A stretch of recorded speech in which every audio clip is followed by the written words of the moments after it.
पेशावर से एक मस्त मस्त खबर आ रही है। खबर यह है कि वहां पर एक और आतंकी हमला हो गया है। एक और।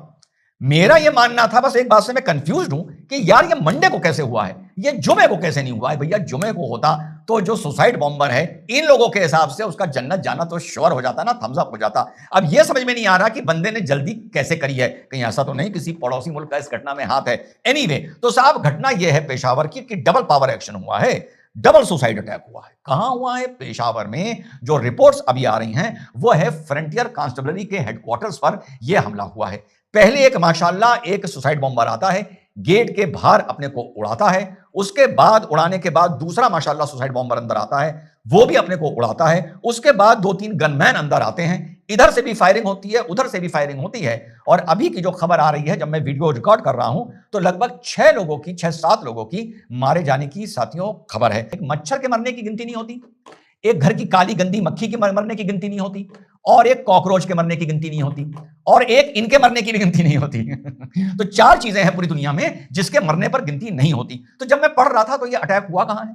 यह हुआ है साहब खैबर पख्तूनख्वा पेशावर में फ्रंटियर कांस्टेबलरी के हेडक्वार्टर्स के बाहर और अंदर। अब फ्रंटियर कांस्टेबलरी क्या है जरा ये भी जान लेते हैं। यह 1915 में 2 आर्म्ड उसको यूनिट्स को या फोर्सेस को मिला के ब्रिटिश इंडिया टाइम में यह चीज तैयार हुई थी। एक तो बॉर्डर पुलिस को मिलाकर जो ट्राइबल के बगावत को कंट्रोल करने के लिए बनाई थी ब्रिटिश गवर्नमेंट ने, और दूसरा सामना राइफल्स। यह बात है शायद 1860-1870 के आसपास की। उसके बाद को जोड़कर फ्रंटियर कांस्टेबलरी बना दिया गया था। एफसी पाकिस्तान में फ्रंटियर कॉर्प्स भी कहलाता है, लेकिन वो प्योरली पैरामिलिट्री है जो डायरेक्टली पाकिस्तान की आर्मी के अंडर आती है। फ्रंटियर कांस्टेबलरी क्या है? ये एक तरह से वहां की एक बॉर्डर पुलिस थी और ट्राइबल फोर्स थी, जिनको जोड़कर यह चीज तैयार करी गई थी। और अभी एक सैंक्शन हुआ था कि इनकी जो हेडक्वार्टर्स हैं वो पेशावर से हटाकर फेडरल इस्लामाबाद में शिफ्ट किए जाने थे। उससे पहले ही साथियों यह घटना देखने को मिली है। टीटीपी ने, तहरीक तालिबान पाकिस्तान ने भी अभी इसकी जिम्मेदारी साथियों नहीं ली है। और एक पॉइंट ऑफ व्यू यह आ रहा है कि पाकिस्तान और अफगानिस्तान के जो संबंध चल रहे हैं, जो वहां पर रिश्ते हैं, जो ट्रेड बंद होने से वहां हालात पैदा हो रहे हैं, जो पाकिस्तान इधर से पश्तूनों को भगा भगा कर अफगानिस्तान में खदेड़ रहा है, उसके चलते ये लोकल पश्तून अटैक भी हो सकता है।